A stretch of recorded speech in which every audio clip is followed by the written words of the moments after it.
students, how are you? I hope you are doing well during this time.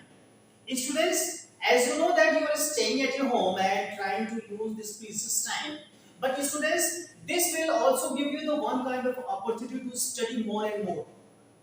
Students ये जो time है बहुत ही important time है, आप इसको अच्छी तरीके से यूज करिए, अच्छी तरीके से इस्तेमाल करिए। स्टूडेंट्स आज का जो टॉपिक है वो हमारा टॉपिक होगा कंडीशनल स्टेटमेंट, और इस टॉपिक में आप यहाँ पर डिफरेंट टाइप के जो स्टेटमेंट्स है वो समझेंगे, जैसे कि sequential statement, iterative statement, conditional statement. ठीक है, कई तरह के स्टेटमेंट होते हैं, हम थोड़ा सा इसको समझेंगे, इसको कैसे यूज करेंगे, लेकिन जो पूरा जो वीडियो जो बेस्ड होगा वो होगा कंडीशनल स्टेटमेंट पे। Okay students, so students, with this let me introduce myself. This is Virendra, your computer science teacher, and I am here to give you the most important lecture based on Python programming. Okay, इस Python programming की series में पुरानी videos भी हमारे पास हैं, आप उस video को मेरे चैनल पे जाके देख सकते हैं।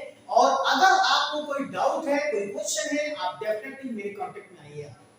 Okay, so students, what are you waiting for? Please come to my laptop so that you can have the practical demonstration of the same. Okay, please come. Okay students, now I am going to start the class. Students, as you know that in the previous video you have understand about the what are control statement, or you can say what are control structure. As you know that there are three kinds of control structure. Number one, sequential statement. Number two, conditional statement, and number three, iterative statement. If we talk about the sequential statement, then this is the one kind of statement through which the statement are executed one by one, right? It means that there is no possibility of branching. मतलब ये हुआ कि आप यहाँ पर एक एक line के हिसाब से ये आपका स्कैन करेगा, स्टेटमेंट को एग्जीक्यूट करेगा और उसके बाद आपको आउटपुट दे देगा। ठीक है, लेकिन अगर हम बात कर रहे हैं कंडीशनल स्टेटमेंट की, so in conditional statement what is happening here, if the condition is become true then the given statement is executed, otherwise it will jump to the false statement. It means that if you are using the conditional statement, you have to give two statements. One is called true statement and second is called false statement. True statement is executed once the condition is true, and false statement executed once the condition is false. But एक चीज़ आपको मैं बता दूं यहाँ पर कि जब तक कंडीशन यहाँ चेक नहीं होगी तब तक आपका यहाँ पर ये स्टेटमेंट एग्जीक्यूट नहीं होगा। ठीक है, इटरेटिव स्टेटमेंट का मतलब क्या होता है? If you talk about the iterative statement, then it means that you are asking about repetition. Repetition के लिए आप बात कर रहे हैं आप, और यहाँ पर कंडीशन ट्रू होने के बाद जिस स्टेटमेंट को आप चाहेंगे वो स्टेटमेंट उतनी बार रिपीट होगा। Okay, so this is all about the types of statement you have learn and understand about this in the previous video, right? Now अब हम क्या करते हैं, आज के इस वीडियो में हम बात करेंगे केवल और केवल प्रैक्टिकल डेमोन्स्ट्रेशन। किसके लिए? केवल और केवल कंट्रोल स्टेटमेंट के लिए। ठीक है, यहाँ पर जैसे कि मैंने आपको बताया कि केवल तीन तरह के होते हैं आपके स्टेटमेंट्स, यानी कि कंट्रोल स्टेटमेंट्स, और अब हम केवल जो प्रैक्टिकल डेमोन्स्ट्रेशन करेंगे वो हम करेंगे केवल और केवल कंडीशनल स्टेटमेंट पर। ठीक है, चलिए अब हम ऐसा करते हैं कि अब अपने पाइथन विंडो को ओपन करते हैं, और पाइथन विंडो को ओपन करने के बाद फिर हम स्टार्ट करेंगे अपनी प्रोग्रामिंग को। So students, please watch and listen each and everything very carefully so that you can able to understand each and everything. Okay, चलिए अब हम बात करते हैं यहाँ पर अपने पाइथन विंडो की। This is your Python window and I am sure that your this screen is very much visible to you. चलिए स्टूडेंट्स, अब हम बात करते हैं कंडीशनल स्टेटमेंट की। सो कंडीशनल स्टेटमेंट में पहले मैं आपको बता दूं मैं कि कंडीशनल स्टेटमेंट होता क्या है। कंडीशनल स्टेटमेंट का मतलब ये होता है कि आप यहाँ पर जब तक कंडीशन ट्रू नहीं होती है तब तक आपके जो स्टेटमेंट है एग्जीक्यूट नहीं होते हैं. If you talk about the conditional statement is of 3 types. Number one is if statement. Number 2, if else statement. And third one is nested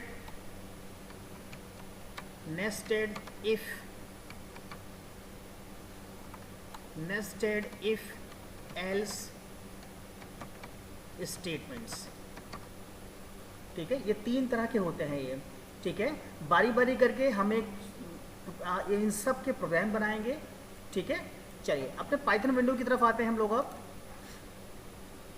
in this window you are able to see the Python prompt. It means this is the interactive mode and you have to do the coding in the script mode.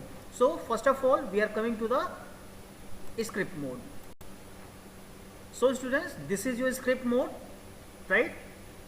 चलिए coding start करते हैं हम लोग. अब इस coding में सबसे पहले हम क्या करते हैं, हम यहाँ पर 2 नंबर्स को कंपेयर करेंगे. ठीक है, कंपेयर में आपको रिलेशनल ऑपरेटर्स का यूज करना होगा. चलिए देखिए यहाँ पर सबसे पहले मैंने लिखा ए इक्वल टू, फिर इसके बाद मैंने यहाँ लिखा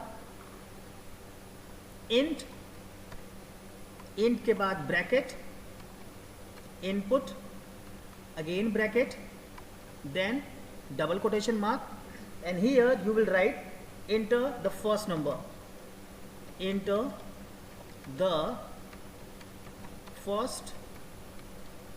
number, double quotation close, and then you have to use the bracket also.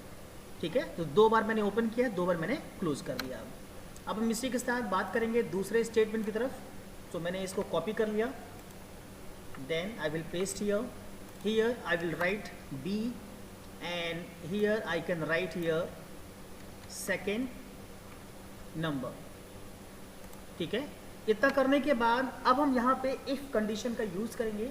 तो ध्यान से देखिएगा कि यहाँ पर जो इफ कंडीशन है वो हम कैसे लिखेंगे. पहले आपको लिखना है इफ कीवर्ड के बाद अब आप यहाँ पर लिखेंगे अपने कंडीशन को.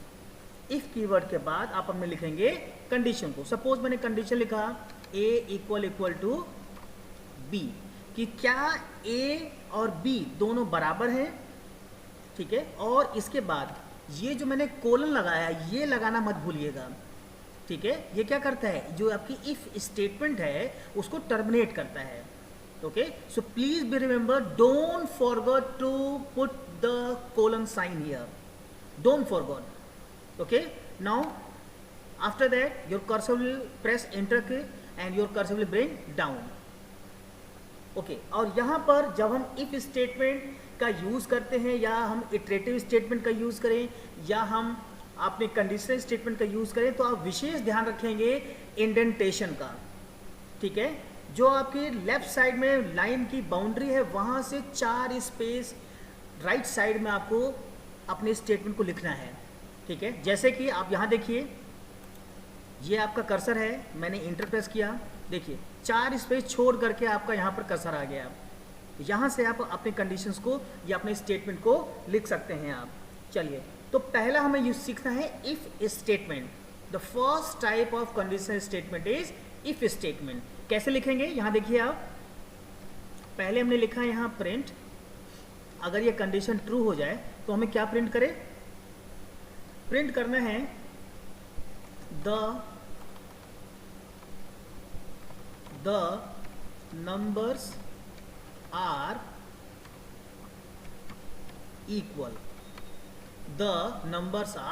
इक्वल. ठीक है, ये हमने कंडीशन, ठीक है, ये जो स्टेटमेंट है वो हमने लिख दिया. स्टूडेंट्स, एक बार मैं बता देता हूँ फिर से.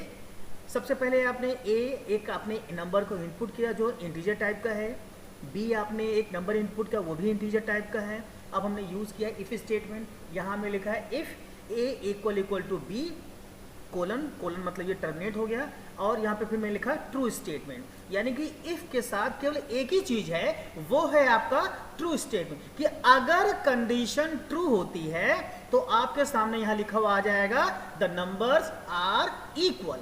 चलिए इसको रन करके देखते हैं हम। पहले हम इसको सेव करते हैं, this is the way to save. ठीक है, ये हो गया। इसके बाद अब हम क्या करते हैं, डेस्कटॉप पे जाएंगे तो ब्राउज करते हैं हम। इस तरीके से आपको ब्राउज करना है। ये रहा आपका डेस्कटॉप, ठीक है, और यहां पर हमने अपने प्रोग्राम का नाम रखा, ठीक है, v.py। अब हमने कर दिया सेव।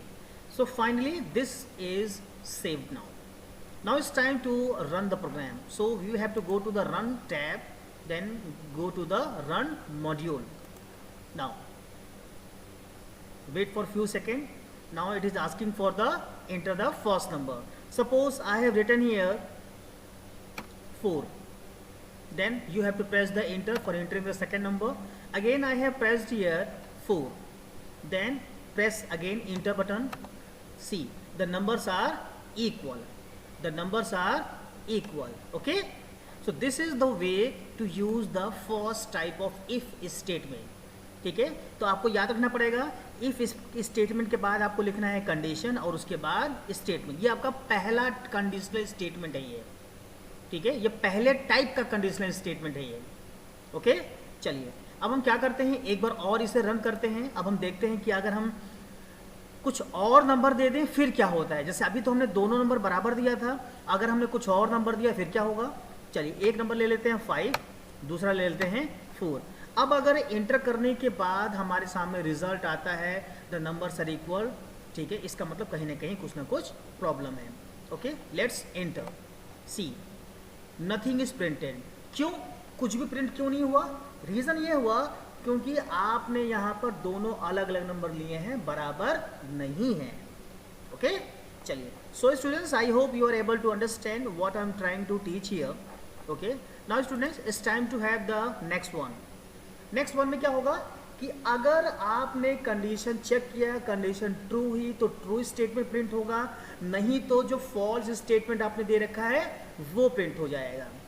ठीक है, जैसे मैंने यहाँ लिखा अब एल्स के बाद आपको कोलन लगाना ज़रूरी है, एल्स के बाद आपको कोलन लगाना ज़रूरी है।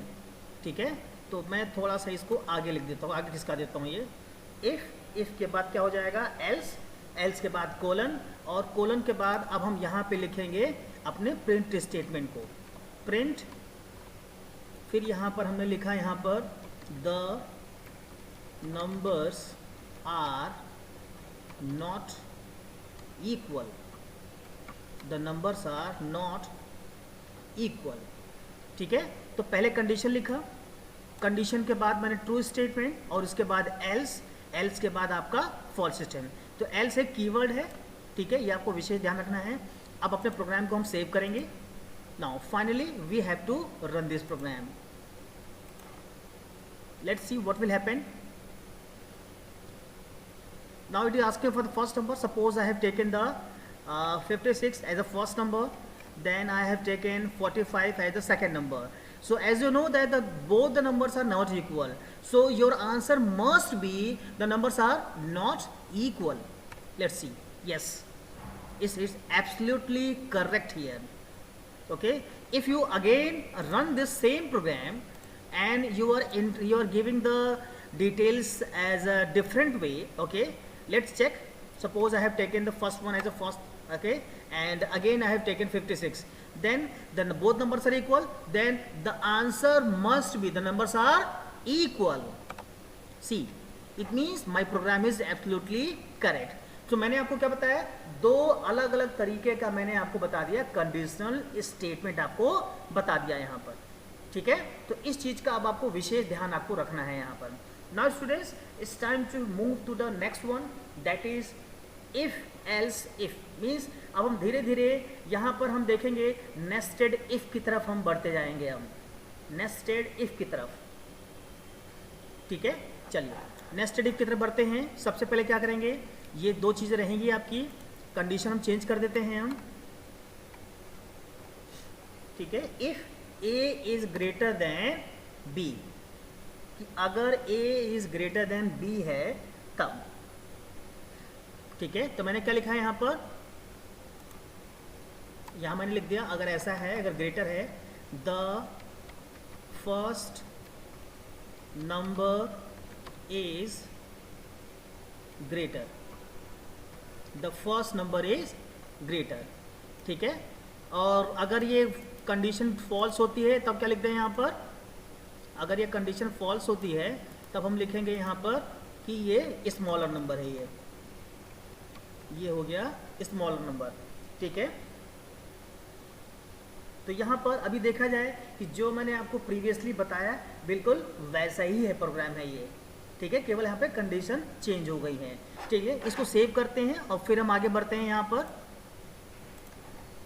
ओके किया हमने, अब हमारे सामने जो रिजल्ट विंडो है वो आ गया। It is asking for the first number 56 and the second one is 45। See first number is greater, ठीक है।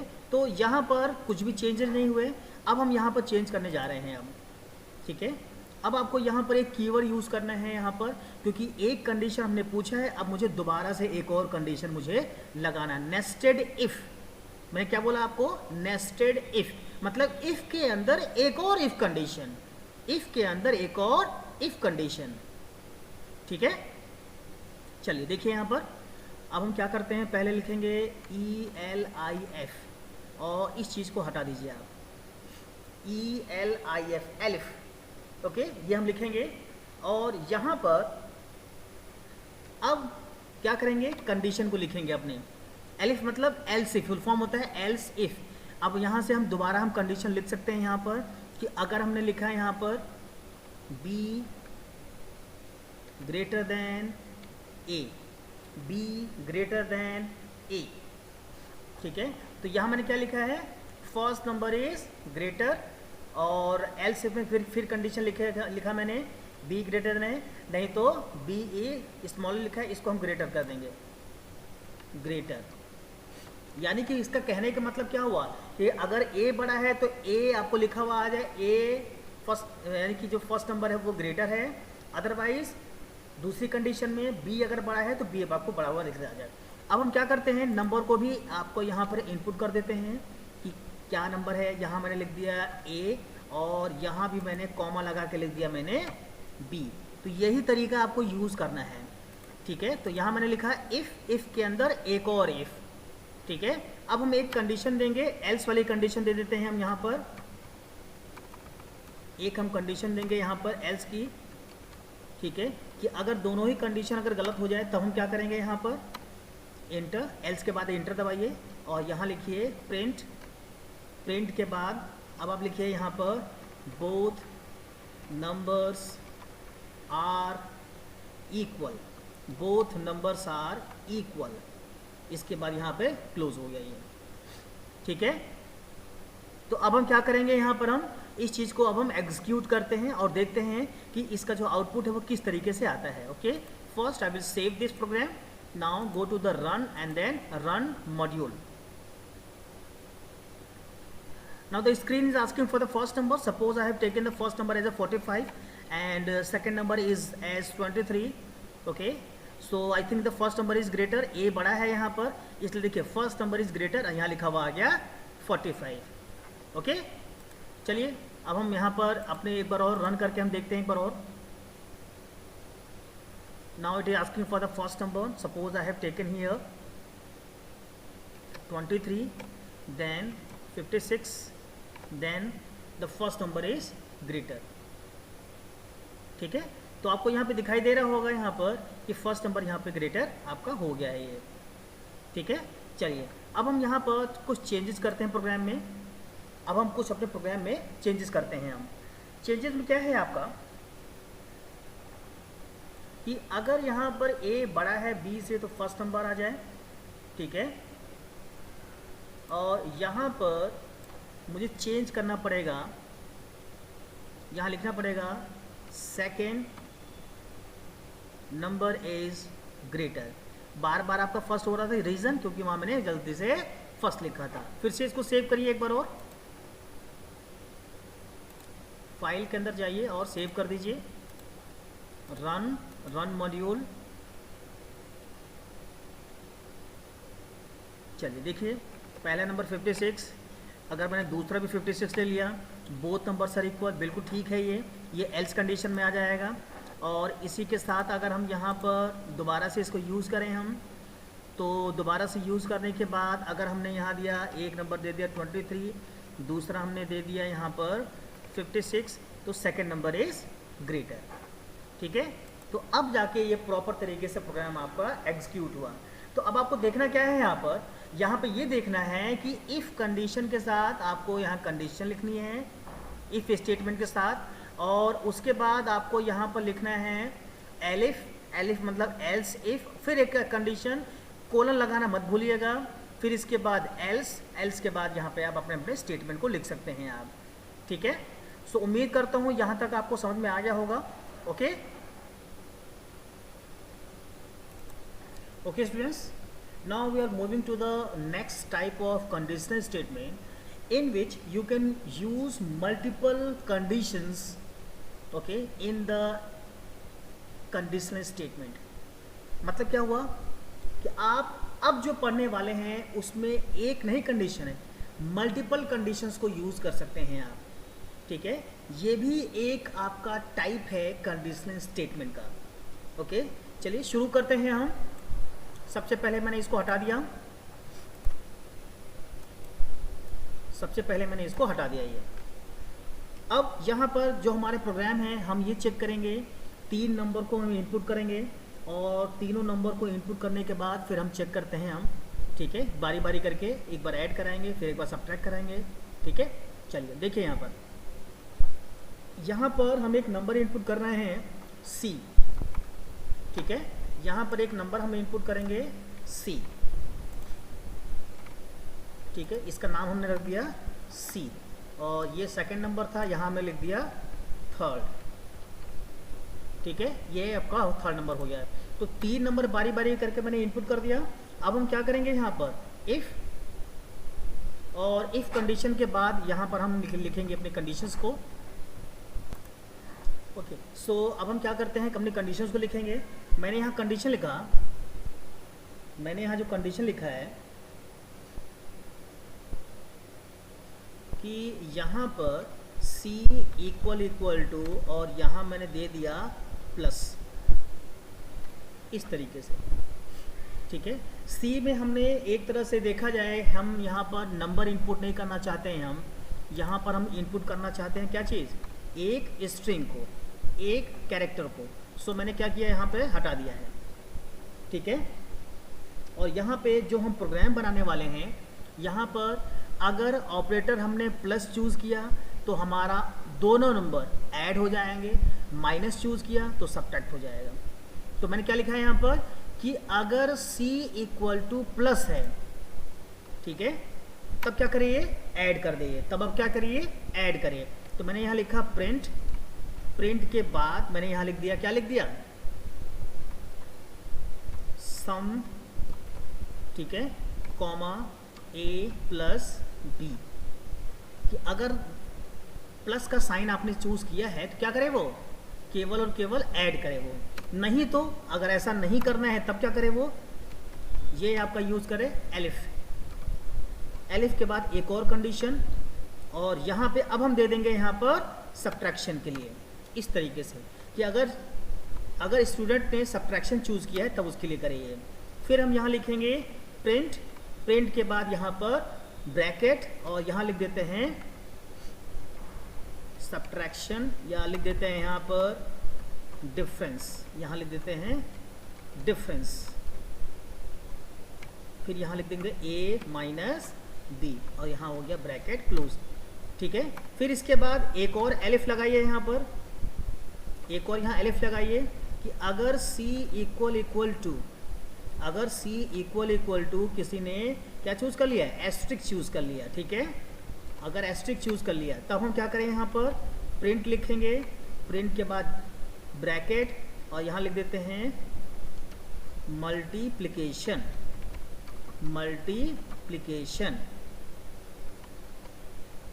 ठीक है। यहाँ हो जाएगा a इंटू बी, ठीक है। फिर से एक और कंडीशन ले लेते हैं, एलिफ के बाद c इक्वल टू डिवीजन ले लेते हैं। डिवीजन आपको पता ही होगा, स्लैश यूज़ करते हैं हम, ठीक है। तो अब हम यहाँ पे सिंगल कोटेशन के साथ स्लैश यूज़ करेंगे, ठीक है, सिंगल कोटेशन के साथ स्लैश यूज़ करेंगे। अब हम लिख देते हैं यहाँ पर प्रिंट के बाद यहाँ पे लिख देंगे डिवीज़न, ठीक है, और यहाँ लिख देता हूँ a/b ब्रैकेट क्लोज, ठीक है। तो यहाँ आपको मिलेगा डेसिमल में आंसर मिलेगा। अगर आपको विदाउट डेसिमल चाहिए तो एक और कंडीशन ले लेते हैं हम, एलिफ c इक्वल टू, और हम यहाँ ले लेते हैं डबल स्लैश कोलन, और यहाँ लिख देते हैं प्रिंट के बाद यहाँ लिख देते हैं डिवीज़न, ठीक है। ये दोनों डिवीज़न है तो मैं इसको डिवीज़न 1 लिख देता हूँ मैं, ताकि थोड़ा सा अंतर पैदा हो जाए, ठीक है। a/b bracket close. फिर इसके बाद लास्ट में फाइनल, अगर आप इतनी सारी कंडीशंस आप दे चुके हैं, हर बार आपका यहाँ पर देख रहे हैं मल्टीपल कंडीशंस यूज़ हो रही हैं, तो लास्ट में एक आप देखिए यहाँ पर डिफ़ॉल्ट कंडीशन, ठीक है, एक आप यहाँ पर लिखिए डिफ़ॉल्ट कंडीशन, इस तरीके से। तो जब आप डिफ़ॉल्ट कंडीशन लिखेंगे तो अब आप यहाँ लिखिए प्रिंट के बाद अब आप यहाँ लिख सकते हैं you have entered wrong input, you have entered wrong input, ठीक है। बस अब आपका ये प्रोग्राम बिल्कुल रेडी है। अब हम इसको सेव कर देते हैं, और सेव करने के बाद अब हम चेक करते हैं, इसको रन करेंगे, ठीक है। एक बार हम फिर से रिकॉल कर लेते हैं क्या क्या लिखा हुआ है। 2 नंबर्स इनपुट किए गए हैं, a और b, c एक आपका स्ट्रिंग, एक आपका कैरेक्टर इनपुट किया गया है। अगर कैरेक्टर आपका प्लस है तब आपका सम होगा, माइनस है तो सब्ट्रैक्शन होगा, इनटू किया है तो मल्टीप्लाई होगा, स्लैश है तो डिवीज़न होगा, डबल स्लैश लगाया यानी फ्लोर डिवीज़न करना चाहते हैं तब भी आपका यहाँ डिवाइड ही होगा, और अदरवाइज यहाँ पर अब आपका यहाँ पर एल्स में लिखेंगे you have entered wrong input. चलिए रन करते हैं हम। चलिए अब हमसे पूछेगा ये 2 नंबर्स हमसे पूछेंगे। जैसे मैंने फर्स्ट नंबर लिया हमने 100, दूसरा नंबर ले लिया हमने 50, दूसरा नंबर ले लिया 50। अब हमसे पूछ रहा है इंटर द थर्ड नंबर। वैसे यहाँ लिखा होना चाहिए इंटर द ऑपरेटर। करना क्या चाहते हैं आप, थर्ड नंबर नहीं होना चाहिए, यहाँ होना चाहिए इंटर द ऑपरेटर, ठीक है। तो अभी रन करने के बाद करेक्शन कर दूंगा मैं। तो मैंने यहाँ ले लिया प्लस।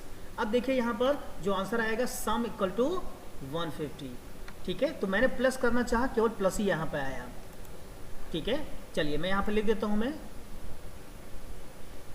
लिख देता हूँ मैं यहाँ पर चूज ऑपरेटर, सेव कर दिया। एक बार और रन करते हैं। चलिए देखिए अब हमसे पूछ रहे हैं नंबर, सपोज करिए 100 दे दिया, दूसरा नंबर 50 दे दिया। अब हमसे पूछ रहा है चूज ऑपरेटर। सपोज करिए मैंने डबल स्लैश चूज कर लिया, डबल स्लैश, तो अब आपका यहाँ से आंसर क्या आएगा, डिवीजन इक्वल टू 2, ठीक है। और अगर हमने यहाँ पर रॉन्ग इनपुट सेलेक्ट किया तब क्या होगा, रॉन्ग इनपुट, ठीक है। अगर हम यहाँ पर रॉन्ग इनपुट करें तो क्या होगा, रॉन्ग इनपुट में देखिए क्या होगा। जैसे मैंने फर्स्ट नंबर दे दिया 100, दूसरा नंबर दे दिया ये, और रॉन्ग इनपुट में मैंने सपोज करिए दे दिया यहाँ पर m% लगा दिया। तो m% लगाने के बाद जैसे मैं इंटर करूँगा you have entered wrong input, ठीक है। So students, I hope you are able to understand what I am trying to teach today, okay. So now students, it's time to finish up this practical demonstration, and we'll try to have a new topic in the next video, okay. So one more thing I just want to tell you here, that don't forget to press the bell icon to have the notification of my latest videos, and also please watch each and every video very carefully. Okay, and if you have any kind of doubt, then definitely I'm always here to solve your problems. Okay, so don't worry about that, any of the doubts. So students, one more thing, if you still not subscribed my channel, please subscribe it, so that you can just be a part of the SBS family as well as my computer family also. Okay, so students, I hope you have understood each and everything and you have completed the watching of the video. Students, आपने इस video को पूरा देखा, बहुत सारे question हो सकता है आपके पास आए, आप कमेंट बॉक्स में कमेंट करें या आप व्हाट्सएप से कांटेक्ट करें. I am always with you to solve your all queries. Okay students, now students, it's time to end this video and we'll meet in next video for with new topic. So thank you so much for watching this video. Keep watching the other videos also. Thank you so much.